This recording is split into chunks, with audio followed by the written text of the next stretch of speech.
You know how it goes. It's late. The day was fine. You got through it. You barely thought about him. And then something, a song, a smell, a random photo in your feed, and there you are. Phone already in your hand. You've already opened the conversation. And you're sitting there, staring at the empty text field. And somewhere inside, two voices. One says, send it. The other says, you know exactly how this ends. And you do know, you really do, but your fingers are still hovering. This is not weakness. And it's more physical than you'd think. Today we're getting into what's actually happening in that moment. Not what's wrong with you, but the actual mechanism. And what to do about it, beyond just gritting your teeth and white-knuckling through it. Start with the one thing most people don't understand about this urge. It's not really about missing him. Well, not exactly. Here's the thing.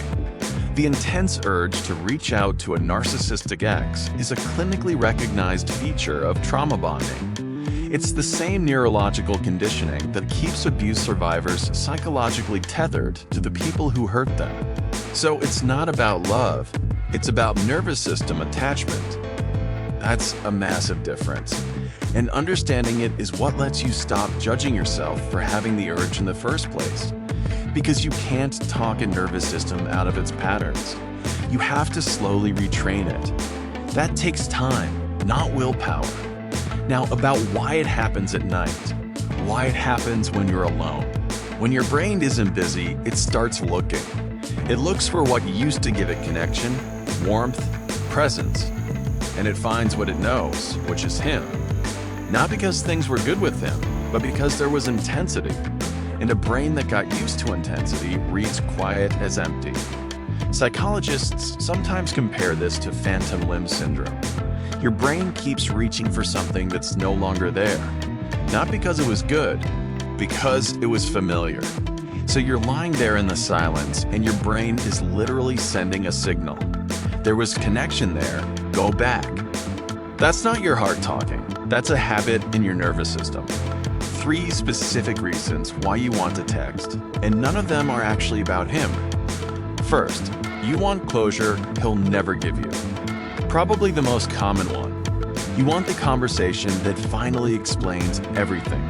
You want him to say, yes, I was wrong. Yes, this happened. Yes, you didn't imagine it. Here's the trap. That conversation isn't coming. A narcissist can't give closure because closure requires acknowledging another person's reality. That's exactly what he can't do. You'll have to create closure yourself. Without him, that's uncomfortable to hear, but it's also freeing because you stop waiting for something that will never arrive.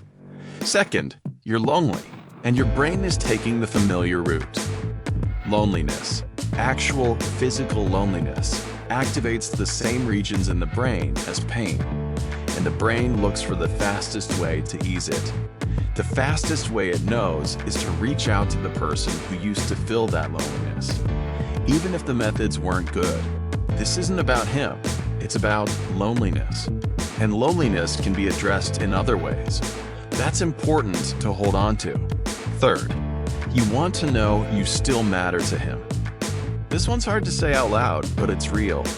Part of you wants to know, does he even think about me? Am I completely erased? Here's what matters about that. A narcissist isn't going to let you go that easily. Regardless of how things ended, he likely keeps you somewhere in his mental contact list for when he needs a source of attention again. Your place in his head isn't the same as mattering.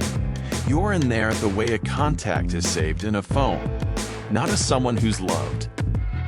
That sounds harsh, but it frees you from the need to check. Here's the practical part. What to actually do in the moment when the urge is already there. Not how to fight it forever.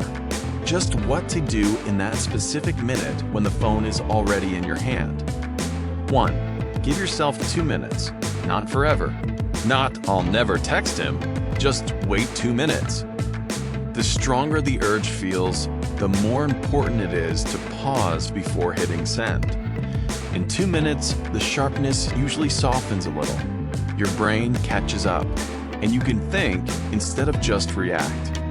2. Write it out, just not to him. Write the message.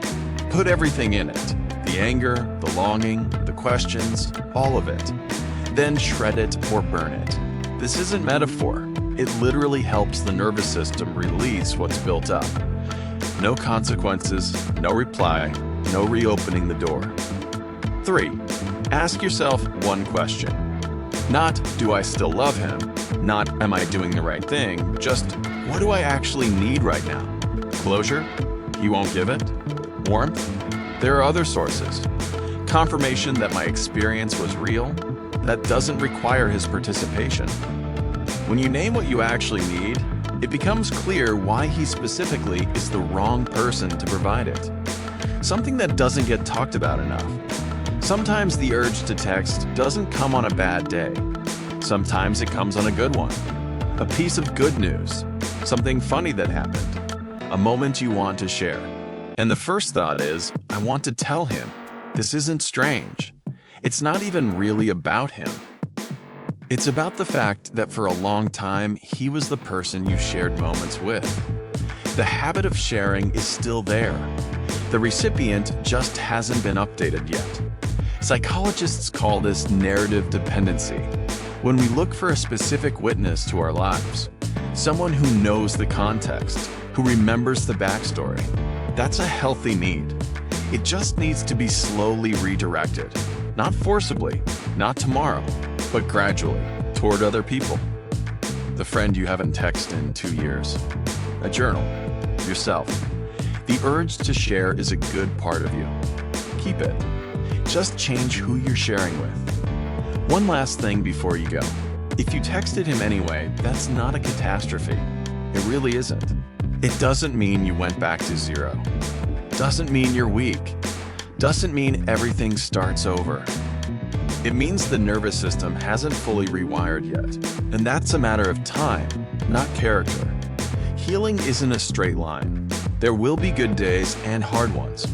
On the hard days, when the pull to reach out is strong, remind yourself why you left. Hold on to that like a lifeline. Not because you're fragile, because you're human. And human nervous systems take time.